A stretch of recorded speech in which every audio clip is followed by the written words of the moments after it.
You are now listening to Contractor Talk with Richie Kidwell, the voice for the people. Join Richie alongside co-host property damage attorney Hans Kennon as they bring light to the taboo world of big insurance companies, exposing their tactics and fighting for justice. Hear stories from contractors across the state. Contractor Talk, here to protect homeowners and uncover the truth.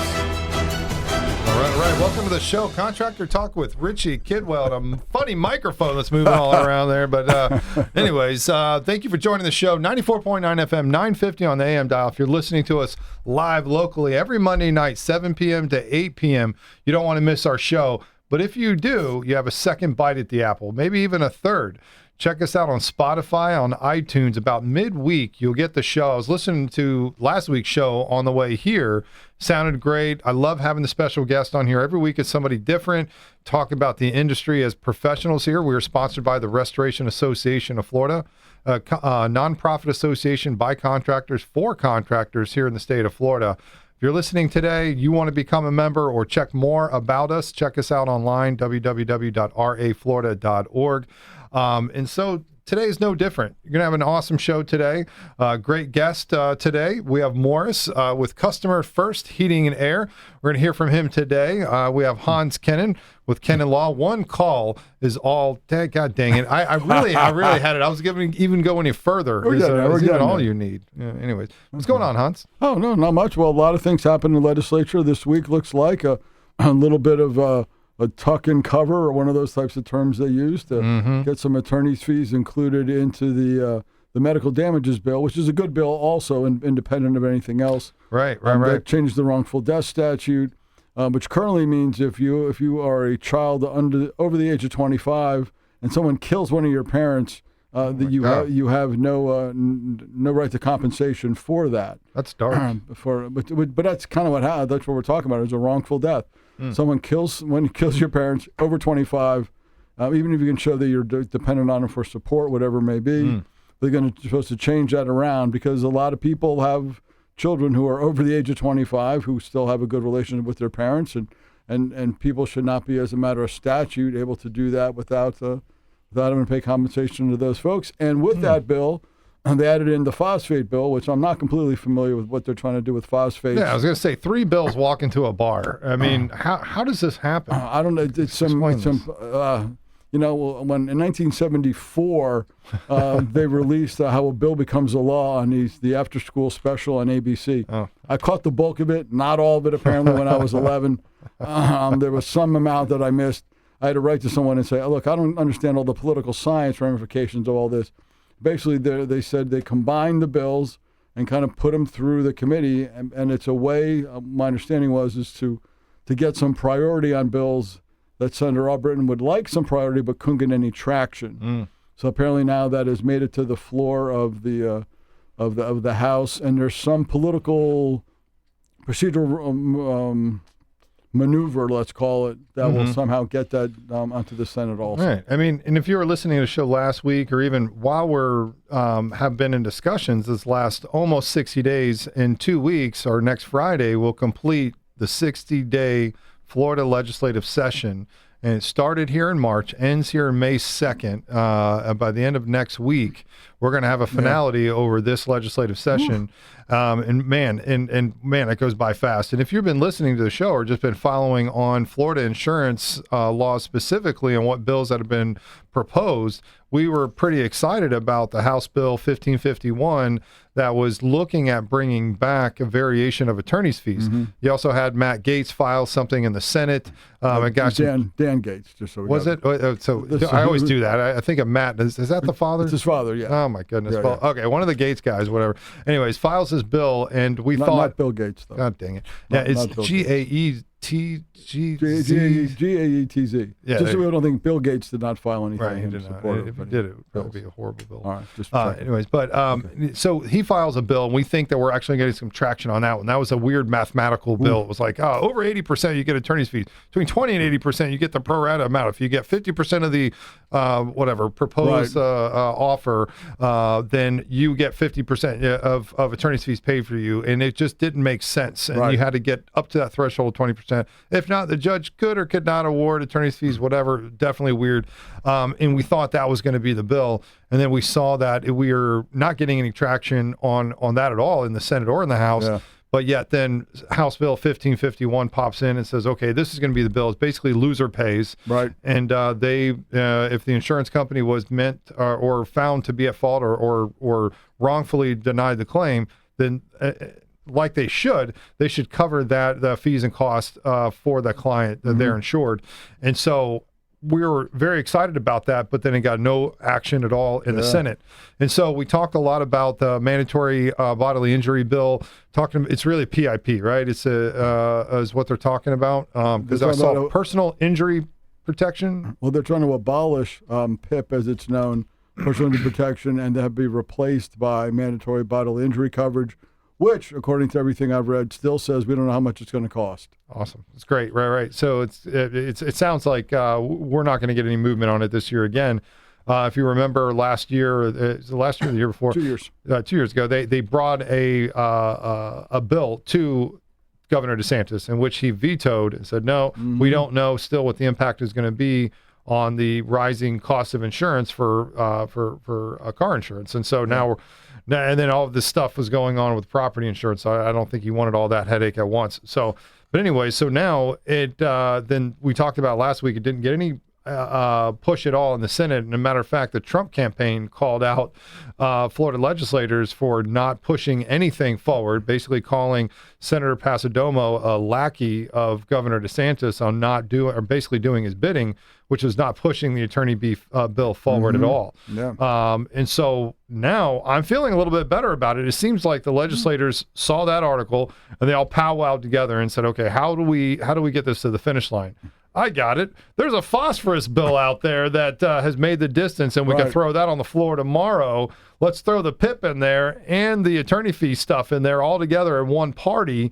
And now it's House Bill 947, and it's crazily amazing if we can get all that done in one. I'm really excited about the phosphorus stuff. I'm really pumped about that. I think it's going to be great for our water. I have no idea what it's about. Anyways, but outside of that, it's going to make some major change, and rightfully so in the rights direction for Florida consumers. If they have a dispute against their insurer, then they should, rightfully so, pay for your attorney's fees and costs. I always use this example. It's the easiest example. If I'm suing for $10,000 to replace my roof, I need every penny of that $10,000, or in this case, every penny of $10,000 to replace my heating and air conditioning units on the inside and outside. The damage by wind, water, and electricity, and lightning, and everything. Absolutely. And if they are found to be wrong, then they should pay every single penny of customers' first heating and air conditioning invoice for sure, right? In full. Now, none of it should come out of the homeowner's pocket, and so that's what we've been discussing this whole time. Is that's why a big part of you being a lawyer for so long, you've been able to look somebody right in the eyes and say, "I'll get you every penny that you deserve," and the attorney or the insurance companies will pay my fees and costs. Pay me later. Exactly. It's exactly what we've done all that time. And for the past 2 years, that's not such the case. Not at all. It's been a much tougher conversation. I had two today involving citizens cases where I said there's no fees, there's essentially no costs. They can do what they want. They're not going to pay. And just literally there was nothing more I could do for the folks. I had to turn down their case today. Just nothing you could do. Sometimes there's not enough meat on the bone when you take consideration of the experts you're going to have to bring in, the amount of hearings that you're going to have to go. A company like Citizens will make you go to every single hearing all the way up to the threshold of trial and before they'll even consider settlement. And these days, they'll just go try the case. Right, because it doesn't cost them any extra. Exactly. They're always spending the money. Right, and that's unfortunate for insureds here in the state of Florida. And with this new legislation, I think that could turn the tables back in the favor of the consumer. To at least they have some fair ground with these insurance companies, especially with all the articles that were out now showing there's 15 companies, including Citizens, of 77%, but 76 and down all the way to 50% or of a declination rate of the insurance companies. So it's 15 major insurance companies that denied 50% or more of all of the claims from Milton and from Hurricane Helene. Those two storms since there are no attorney's fees on them, proved the point of how insurance companies would act if they didn't have any government, basically. Yeah. Nothing to keep them accountable for wrongfully denying slow walking claims here in the state of Florida. It's unfortunate. So I digress, or do I? But I guess we say all this because it's just keep your eye on House Bill 947. It's going to be on the floor later this week, I believe. I don't know what today is. Did I read that right? Maybe the 28th. Maybe it's next week. I don't know. But anyways, let's look. Monday. Right. Okay. So Monday the 21st. No, today is the 21st. Right. So we got. Yeah, so next Monday. So if I remember right, on the 28th is the day, well, let's just say in the next week or so, that it'll be on the floor for the House, to where all the floor members are going to vote on, or excuse me, the House members are going to vote on it on the floor, which sends a big message. Now, the companion bill, I just quickly looked at it before I got here. There is a Senate bill companion to the phosphate bill, and I'm thinking, I don't know this, but outside looking in, just looking at the Senate website and the House website, it seems like that would be the companion bill they'd run with. Now, if that's the case, what they can do is they can hear it on the Senate floor, throw in an amendment that would match up to the House version, and everything goes through, and then it gets presented to the governor. Now, the governor then has the option to sign it, and it becomes law, or then it gets vetoed. Or if he doesn't sign it at all, it becomes law in like 14 days or something like that. Or I don't know. It's been a long time, so I remember that one. Anyway, so with that, we're excited about that. We'll continue to keep you updated on it, especially next week and the week after, whenever we have a conclusion to our Florida legislative session. We just hope for some movement in the consumer way for attorney's fees and costs. What a great help that would be if all of those folks, those from People's Trust that were at 76% declination rate, 77% from Citizens on those storms, all the way down to All Snake and Snake Farm, all of those insurance companies in between, now being able to hold them accountable and saying, we're going to file suit on you and we're going to get every penny that the homeowner is deserving, and then they have to, on top of that, pay attorney's fees and costs for being wrong when they were found to be wrong. Yep, I agree. And I know I'm hoping that at the Vatican their air conditioning is working, because I hate to bring up the fact Pope Francis died. Oh, he did. It was so bad. So in honor, I did wear an Easter sport coat today as part of the Dapper Suit of the Week. I do have the Easter passing of Pope Francis jacket. You do, and thank you for that reminder. We are on our YouTube page as well, so check us out there, and you'll check out every single week. Hans has the Monday, since it's now Monday nights, the weekly Dapper Suit of the Week, and so you want to check it out. It's always different, and this week I love the thought and symbolism there. There you go, a little something for Pope Francis. Good guy. Seemed like a very, very good guy. Yeah, he's risen. All right. So we want to air conditioning. It's hot. It's hot at the Vatican, I'm guessing. It is. I was looking for a good segue, but I'll take that. But it wasn't today the best, but you know, it really wasn't best. We'll work on that. But today we do have Morris with Customer First Heating and Air, living through all this stuff. But such important information to talk to, or to keep us all informed, all contractors alike, as we're all taking care of consumers in their time of need.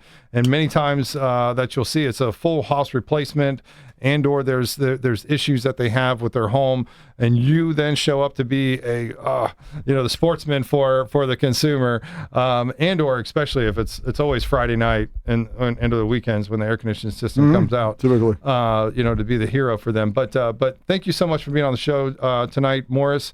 So what's going on, man? What's up, man? Just another day. It is. It's starting to get hot outside. It's starting to, It was 91. I'm in this loaner car, no window tint on any of the windows, nothing on the front windshield. And I'm driving going, I cannot believe how hot it is without window tint. And the air conditioner blowing on the thing. I'm like, it's like nothing coming out. I'm like, I need quality air conditioning. I know a guy. There you go. See? And so Morris is going to help us. And then we just did some stuff at the house to split a zone. And then the line clogged, so it backed up and flipped off the switch, so the air conditioning stopped working. I'm having a bad HVAC day. You called the wrong person. Maybe true. You got to tell us why you're the right guy. Well, I mean, it's only one way to be the right guy is to be the right guy. Like, Ain't that true? Yeah, I mean, we got a lot of people that claim they're the right guy, but I mean, in order to do what we do, you gotta have compassion for it. It gotta really mean something to you. Like your comfort is my obsession. Like I'm obsessed with making you comfortable and you're comfortable in your home. That's what we do. Like we're not a fly by night. It's more family for us. So when we go into your home, it's more treating your home like our home. So we service your unit like we want our units to be serviced. Like we don't come in and I know we're not looking for we don't treat you like customers, man. It's like family. That's good. So that's kind of how we operate. So well, and I think you kind of alluded to in the beginning, and I've talked to you offline. So just the passion that you carry and your experience in this industry. I'd love for you to kind of tell us a little bit about that, how you got into this, and where you are today. Yeah, so I started in HVAC in 2008. I started at a company. Didn't know anything but how to turn a thermostat on. That's it. How much money did you have in your pocket when you come over here? Man, to get started. I moved to Central Florida with $13. Oh, there you go. Isn't that crazy? I had $13, and it was the decision I had to make, and I did it for the betterment of, say, survival. Right? Gotta eat. Right. So everybody have a story, right? Mine is maybe no worse, no different from yours. Could be bad, could be however you look at it. But I moved to Central Florida. Started come up here, and I started doing drywall work for a while. It was funny how I started doing that. I went through this whole spiel. When I put an application in, got an interview, and the guy let me talk through the whole interview. And he says, "You don't know anything about drywall." It's like, but I'm gonna give you a job anyway. So, I did that for a little bit, and eventually moved to working on watercraft and like ATVs and stuff like that. So we did that up until the economy started to crash during the recession back 2004 or 5, along in there. And what's the first thing go? It's your toys. So it was forced to shut down. Right. But along that path, I ran into a owner of an AC company that I got introduced to, and they was inside of the motocross circuit, and they was leaving to go on go to California for a race, and they was having an issue with one of their units, and they couldn't get it figured out. So I told them I could fix that. And they was a little hesitant. They didn't think, maybe I couldn't do it. But anyway, I stayed late that night, and I got it running, and they took it, and they won. They won. Nice, man. So I love that story, man. I love it when you first told me, and then that's when he looked at you and he's like, "What? Had no idea you had the skills." Not a clue. You'd like, but you didn't ask. Exactly. Sometimes skills find us, I mean, you like to think, I'm going to go do this, I'm going to go do that, and all of a sudden something happens, and all of a sudden you're doing something different. I always say, even being a lawyer now 30 years, I still stop and I go, I guess I'm going to be a lawyer. I guess that's what it's going to be from now on. You never know. Turns out you're pretty good at it. And then so it was in 2008 is when you started, or when you got into the HVAC. Yeah. I would say community, and at that point, you then were working for this company, right? Yeah, I worked for that company till 2015. Building up your skills then for the HVAC system, and then you were able to start your own company. Isn't that right? Yeah. So I worked up there with them until actually I started my company in April 1st, 2015. Nice. So I worked up until March with them. Okay. So you got 10 years, now you got a decade with your own company. Yeah, I do. Nice, man. It's a long time. It is. I mean, it's. I took all that experience, the ups and downs, the mistakes we made. Now I apply that to what we do. I had a chance to do a lot of sub work. I work with different companies, so I was able to kind of corner the industry. I kind of know, we're really good at what we do because of that. Now, is that more full installs or more maintenance work? What's your specialty? So I'm really good at diags. I can really good at service, but I'm even better at installs. Nice. So mostly if somebody calls you and they're saying, man, my HVAC is just not, maybe it's not cooling enough, maybe there's a problem in a certain zone, or maybe it's something they can't figure out, that's when they'll call you and have you figure it out? Yeah. We call it, that was figure out. We like to repair before we replace. Like we don't walk into a home trying to replace your unit. Those guys that does that, they don't have a clue. They don't have a clue how to fix a unit. Right. So what do? You go sell somebody a new unit. A lot of times you get to homeowners and they have a issue with like hot spots of the house, and they want to automatically sell you a bigger unit. And reality is that you can have an 1/8 inch of dirt on your blower motor will decrease your airflow by 30%. 1/8 of an inch. Ooh. And most people aren't expecting that on a regular basis. They're not.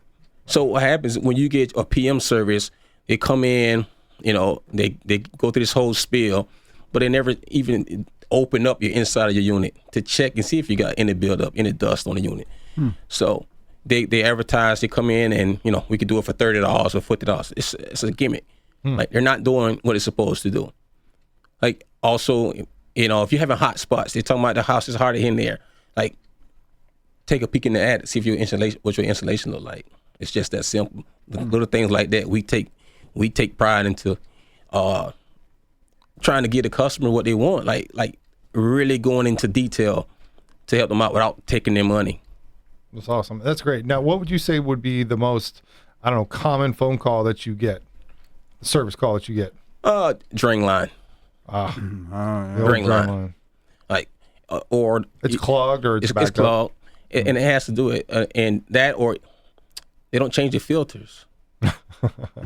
And then you tell me, Guilty.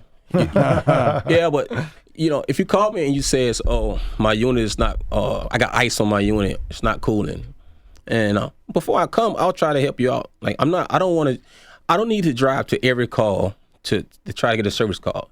For me, it's a marathon, not a sprint. So if I can help you out, if you call me, if I can help you on the phone, I'll do that. Like it's just I'm building relationships. Right. So. But if you call me and you say, "Oh, I had ice on my unit's frozen up," and I ask you, "When the last time you changed your filter?" And you say, "Oh, I changed it. I change every month." I get there and I walk outside and I walk by your trash can and I see your dirty filter in there and you got a new filter. Like it makes no sense. Like now I got to charge you. Right. You're like, "Oh, it's working now." Yeah, now I got to charge you because I drove out here and I could have saved you money or time, both of us. Right. And speaking of, if somebody did want to give you a call and they did have a maintenance issue, how would they get a hold of you? You can reach me at 407-694-4603, or you can either email us at customers with an S, @air@gmail. You could call, text, email. I usually reply within 20 or 30 minutes. So, and if you got an issue, we can be out within 24 hours. As far as the preventive maintenance aspect, will you come change people's filters every couple months, once a year, twice a year? Have a program that you do for people? Yeah, we definitely have a maintenance plan. I recommend you change your filter once a month. Okay. Some people tell you every 3 months, but I recommend you change it once a month. Yeah. And every time you change your filter, you put vinegar in your drain line. You never forget. Oh, there you go. That's awesome. Now, do you have either a quarterly or a semi-annual or annual plan? And if so, what does that cost us? Yeah, so we like to service the unit twice a year, spring and fall. There you go. That's kind of and it's anywhere from $100 just for basic service. But we offer different packages because it depends on how deep you want us to go into it. Awesome. All right, we're going to give some thanks to our sponsors, take a short break, and we'll be right back. Contractor Talk with Richie Kidwell. All right. We're back live on 94.9 FM, 950 on the AM dial every Monday night, 7 p.m. to 8 p.m. here on The Answer. But Contractor Talk with Richie Kidwell, you'll find us on Spotify, iTunes in a few days after our live broadcast Monday night. You can check us out online at contractortalkpodcast.com. That'll also take you to our YouTube page. So don't miss Hans' Dapper Suit of the Week, especially his Easter tribute here in light of the recent passing of the Pope. Moment of silence. All right, anyways. Very good. Thank you. That was great. That was unplanned as well. I feel religious. This is amazing. Anyways, so we want to jump back in and direct you to our podcast for that reason. Contractor Talk podcast.com is how you can find us. But we are sponsored by the Restoration Association of Florida, raflorida.org. If you're a contractor listening and you're interested in membership, or if you just failed to remember who was on the show last time because you're looking for a referral and you're a consumer in our Central Florida market or even anywhere in the state of Florida, we'd be happy to help you out and plug the right contractor in for the service you're being provided. So today we have Morris with Customer First Heating and Air. And you do handle the Central Florida and outskirts area, is that right, for service? Yep, Central Florida from Polk County to Volusia County. That's awesome. So that's great. And right before the break, we were touching on, like, if somebody did have a diagnostic question, and that's what you said you're great at. And most of the time, people call you and they're like, either my unit's frozen or drain line is clogged or something like that. But you were talking about that you do also have a maintenance program. Somebody can say every 6 months or every year you're going to come out to the house and just do some preventative maintenance, or how does that work? Yeah, spring and fall. You want to have your unit service right before for springtime, summertime, and then right before you go into wintertime, you want to have your unit service. Yeah, that's the truth. It's the mid 80s right now, and already we're talking smack when we come in. We're like, oh my God, it's so hot outside, and it's not even the hot part of the quote. I'm doing air quotes in the spring yet. So great time to get your unit checked right now, because if your unit is down for a day or two, or you're getting parts or whatever, it's like you'd rather do it now before the middle of summer. Isn't that right? Yeah, if you wait till summertime to get your unit service, you're probably gonna be down for a few days. Ooh.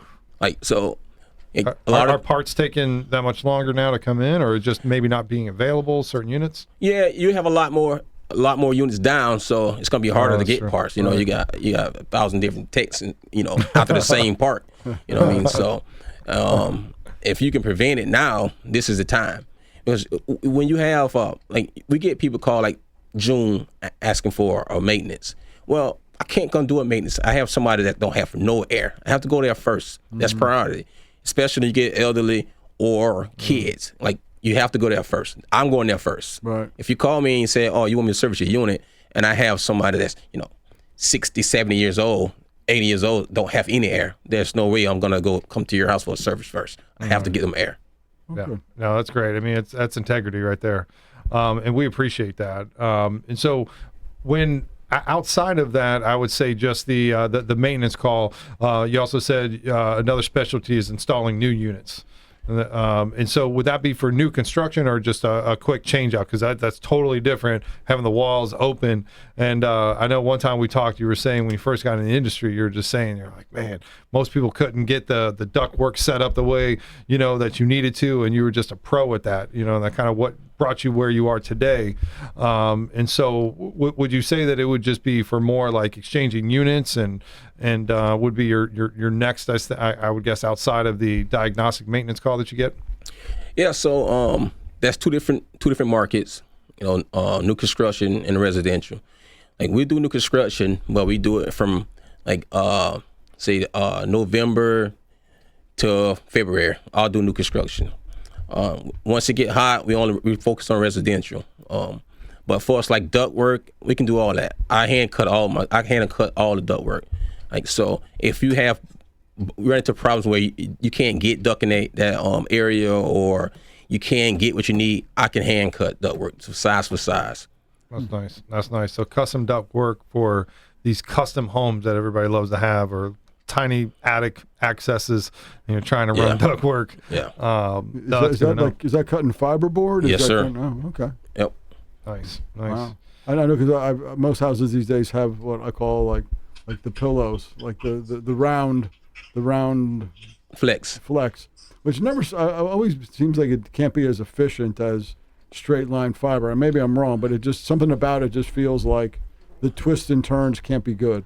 Yeah, but it's at the inner liner, but the Flex allows you to put air exactly where you want it at. Okay. So Flex is good. When you're trying to control airflow from different areas, it allows you to do it because you can size it where you can size fiberboard too, but Flex is a lot more precise. Oh, okay. Nice. And so, okay, so you split that up between different seasons and most, but all year round you're looking at servicing the customer. You have your maintenance, your diagnostic calls, and those types of things. So if somebody does have their phone handy and they need to put your name and number in your phone, how are we going to do it? It's Morris with Customer First Heating and Air. How do we get a hold of you? Yeah, again, you can reach us at 407-694-4603, or you can either email us. That's customers with a 1. It's customers with an S, 1.air@gmail. So that's customers 1.air@gmail.com. Perfect. Awesome. That's great. Because you never know. I mean, like Hans and I, we joke about that, about the Friday night or like Saturday morning. It's like it's always the most inconvenient time that the air conditioning goes out.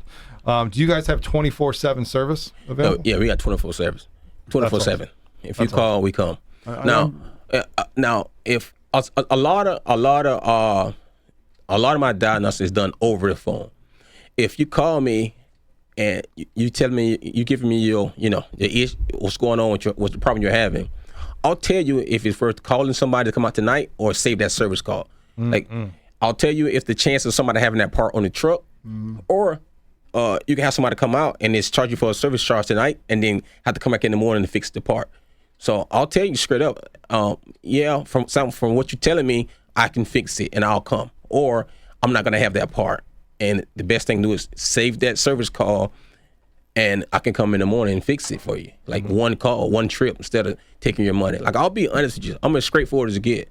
If I can fix it, I'll fix it. If I can't, I won't even take your money. I was thinking we should all chip in this evening because it seems awful still in here, doesn't it? Am I wrong? Am I wrong? You're right. Yeah, we need some airflow in here. Feels like it's a little still. It's a little stiff.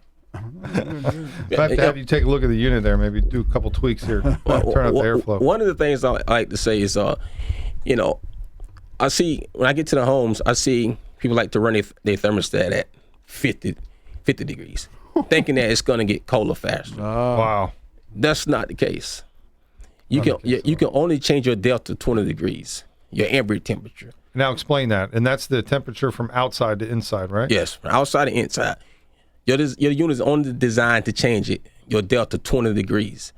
So just because you got it at 50, all that tells the unit to do is to run and never shut off. Right. It's not going to cool any faster. I've absolutely had a discussion at least a half a dozen times with people I know where they go, turn the thermostat down. I said, it doesn't blow any colder.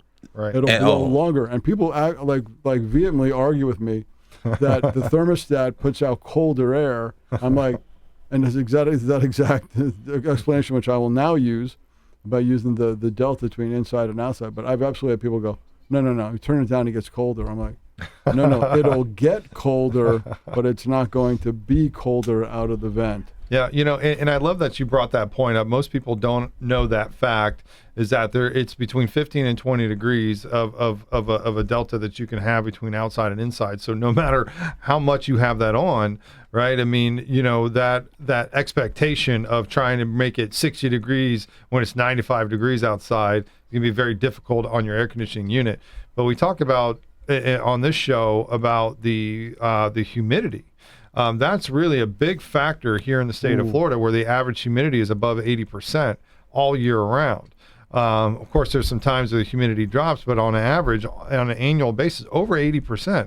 I mean, that's huge. And where you have to have under 60% in your home. Inside, normal rates are between 30 and 55% relative humidity. You don't want to go over 60%, or mold can start to grow on certain porous and semi-porous types of surfaces in your home. And so those types of things can also relate to indoor quality issues, And you mentioned, Morris, at the beginning of the show about some people calling you and just having almost like dead zones, hot zones, areas that maybe don't have enough air exchanges or maybe don't have, the right diffusers in there, and maybe some areas don't have a good intake or return is key. Right. You need to have return. Or people put stuff in front of it or put it in a closet and there's people's luggage in there blocking it or whatever. Yeah, to speak to that though, a lot of times you get to homes where the unit is oversized. Yes. We've talked about that, and size does matter. And too much on a house will. I just mentioned the humidity issue. Yeah. Right. I mean, I helped a condo project owner with a bunch of units that they put in. They put these splits in, and each of the units were having mold problems about within a year after, and kept having continued complaints. Well, they said they supersized these units because they thought bigger was better.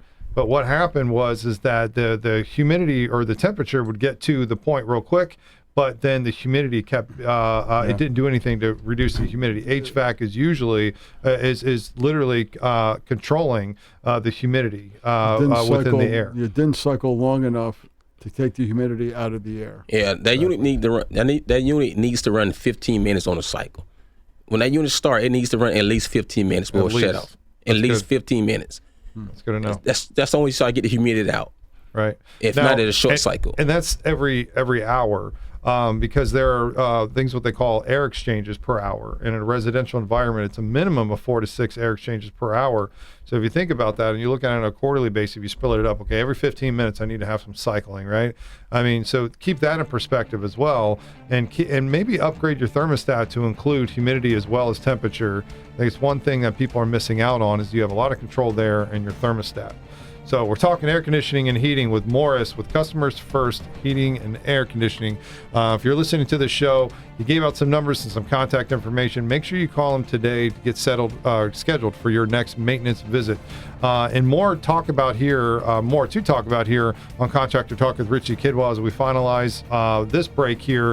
And our last break, we'll continue talking about what we think is going to happen, maybe the impact if we get some law changes and the direction of the consumer here as we finalize the last 2 weeks in our Florida legislative session. So we'll see what happens, especially with all the news that are out on the insurance companies just declining things left and right. So we'll be right back. Contractor Talk with Richie Kidwell. All right. We're back live. Contractor Talk with Richie Kidwell. Every Monday, 7 p.m. to 8 p.m., we're live here on 94.9 FM and 950 on the AM dial. And we then go to Spotify, iTunes, and on our YouTube page. Find us there, like us, subscribe us. I failed to mention that we're also on Facebook and Instagram, so check us out there. You'll be able to find our reels, which are always funny, always great. Always does like 15 seconds of like my best side. That was sarcastic, anyway. But maybe I should change sides. Anyway, check us out there. You won't miss Hans' Dapper Suit of the Week either. If you check us out on YouTube, like us, subscribe us there. We're working on adding subscribers. I'm just making that up. I have no idea how many subscribers. We do need to check that out, though. I'm sure we need more subscribers.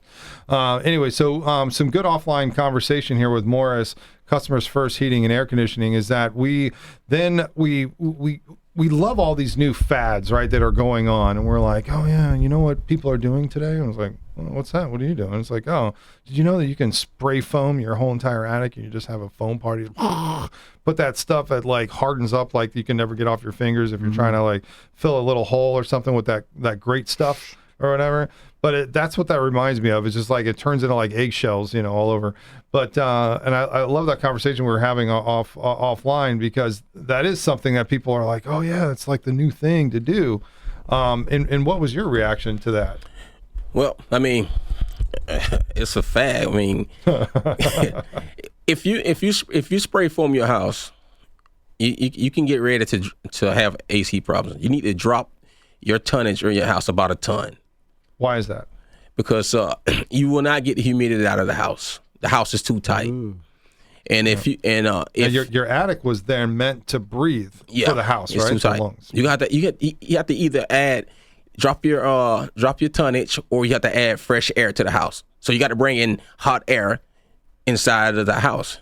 You have to run a vent inside of the house, not in the attic, but in the house. You have to add fresh air. Oh, no kidding. So it's a fresh air return, but it would come in as hot air to cycle from the outside? Yes, sir. Holy cow. Have you done that conversion for somebody? Yes, more than I like.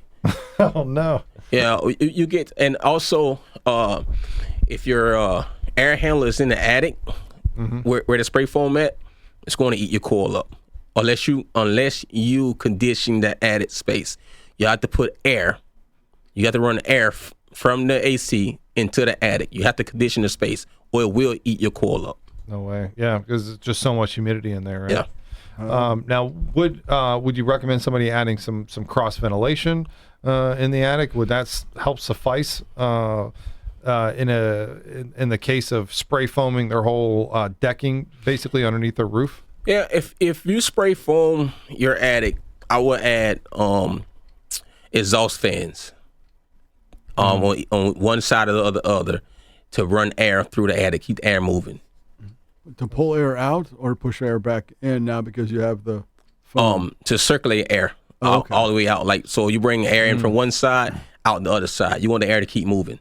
Right, not to just hang out there in the attic. Yeah, you don't want it stale. Right. So okay. So now, would there be a situation in which you would recommend to somebody to spray foam the attic, or are you just an instant no when it comes to that?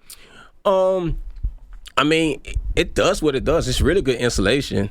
Now, would that reduce the insulation you would have on the ceiling drywall? Then can you remove that, or you can remove that. Oh wow. Okay. You can remove that. If we go in the attic that spray foam, it's probably about 20 degrees different from an attic without it.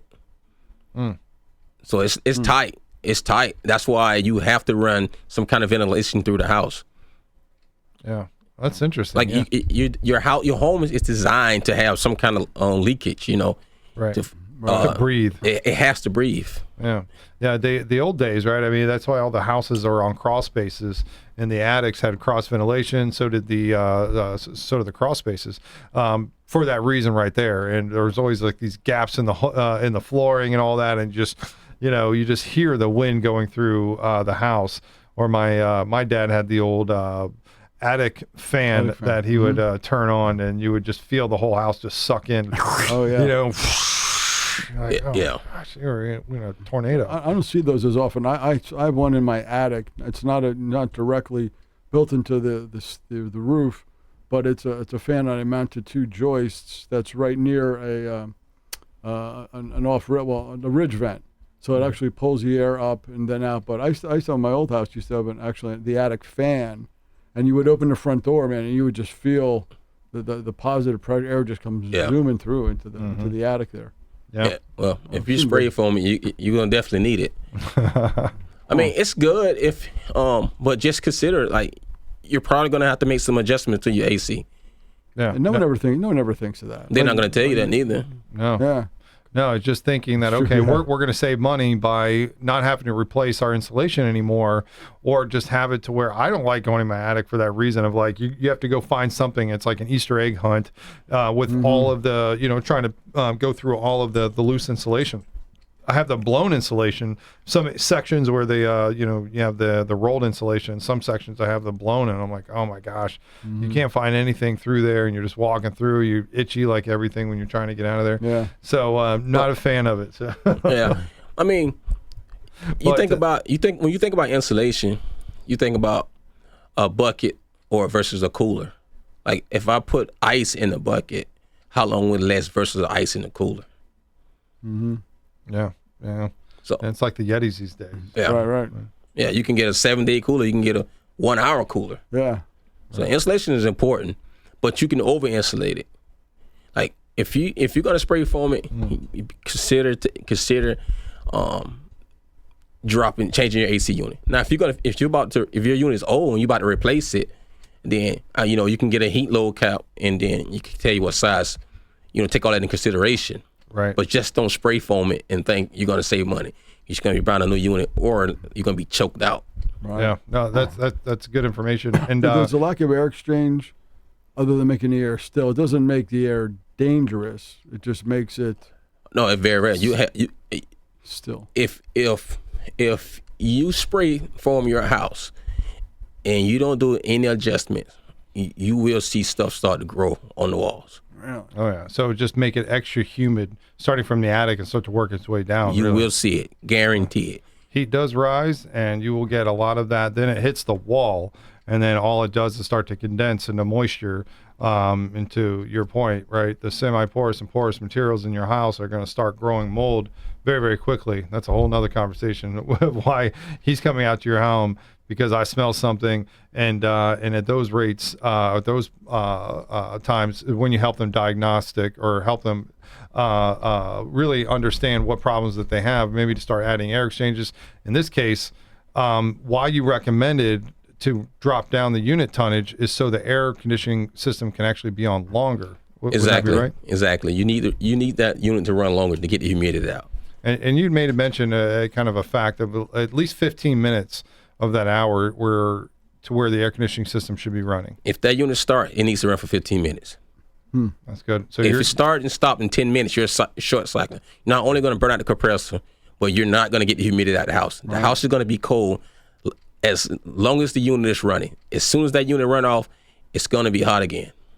Like if your unit comes on and it's cold, and the second your unit shut off and you're hot again within 2 or 3 minutes, your unit is too big. Wow. It's too big.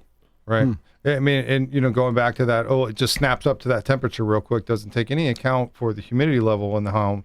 And again, talking about homes here in the state of Florida, average humidity being over 80%, and you want to keep that down under 60%. So your home should be between 30 and 55% relative humidity. And we used to have to where Hans would get on his phone, he'd be able to tell right from his phone app, from upstairs to downstairs, what the temperature and the humidity is like. So you can be able to, is that it right there? That's right here. So you can be able to tell, and always the upstairs is a little bit hotter, a little bit more humidity, unless your kids are home, and then they're downstairs and the living room is going crazy because they're opening the door, running in and out. So let's see, because upstairs right now it's 72 degrees, 72 degrees because Lane's sleeping. They'll go up, but he usually turns it to 68. I'm like, what are you doing? You're killing me. And my humidity is 61. Oof. Up there, which it's always been a little bit. It's a stick house, so it's not blocked. So I don't know if that makes any difference, but it always seems to be a little different. The master bedroom is set to 75. It's 74. Humidity 54. I was going to say, right? I usually set the thermostat, when we set them up, we set up at 54. That's where we set the humidity up at. Yep. Oh, okay. And then, so that way the air conditioning system will kick on if it hits that percentage? Yep. Perfect. And then, that's great. And then family room at 74, set to 74, and humidity is 51. There you go. That's pretty good shape right house there. It's always been a little more humid. I know when you talk about the 30s, I'm like, I never see 30s in our house. You usually don't. Yeah, you're not going to see it here. Whenever we get the big storms that come through, and then you get that dry air afterwards, it's like sometimes you'll get that humidity levels that'll be super low, and that'll translate inside. Open your front door and your back door and just let that air blow through. Oof, that's nice. I gotta love that. But now, question for you, Morris, since we have you here, do you have a favorite system? Anything that you would recommend if you're going to be changing out? And then I have the other question for you that I talked to. Whenever you do change it out, a system, not everybody changes out their ducts. Do you do anything special for them on duct cleaning or anything like that? So favorite unit, and then do you do duct work with air conditioning system, or what's your thought on that? Ducts are hard to clean, aren't they? Yeah, because they fly. They fly. Yeah, it depends on, for us, like duct cleaning, it depends on which way you clean it. Like you have several different ways. You know, you can put up on a negative pressure. You know, some use a rotor brush.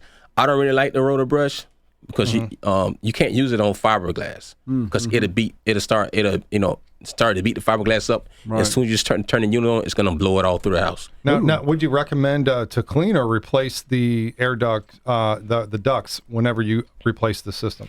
I said it depends on the unit. You can clean them. Like some people don't like to clean them. Is it going to be 100% clean? Probably not. But you definitely take advantage of cleaning the duct. All the ducts don't need to be changed out. If you depending on then you check that out whenever you're replacing the unit for the customer. Yeah, so we take a look at the duct work, mainly because your duct is probably original for your house, and you're talking about old 10 SEER units versus 14, 16 SEER units. So your duct work needs to be at least looked at so your static pressure won't be high. Oh, okay. But as far as the equipment, the type of brand, I'm more of a Carrier person. Yeah. Carrier line. I use quite a bit of Carrier and Bryant, which is the same unit off the same similar line. I use the Bryant Preferred, just different color. Gotcha. All the units have their issues, but the Carrier line just seems to works better for me. Yeah, gotcha. And then if somebody does want that service, they're going to call you for that diagnostic situation in which I can't figure this out and I need to get my unit fixed or replaced. How do we get a hold of you? Morris with Customer First Heating Air. How do we get a hold of you? Yeah, again, you can reach me at 407-694-4603, or you can email us at customers with an S, the number 1.air@gmail.com. Awesome. Thank you so much for being on the show tonight. Thank you for having me. Can't wait for the show to come out on Spotify so you can share it everywhere, or on iTunes, Spotify. You check us out on our YouTube page. Check us out online, contractortalkpodcast.com. And Hans, we'll get back to it next week. We'll update the folks on what's going on. I'm hoping Getting close. that we can get some good legislation passed up to the governor to sign, and we can then change the wave over on the consumer side, hopefully, to have some protection. Thank you guys. We'll talk to you guys next week. Contractor Talk with Richie Kidwell. See you.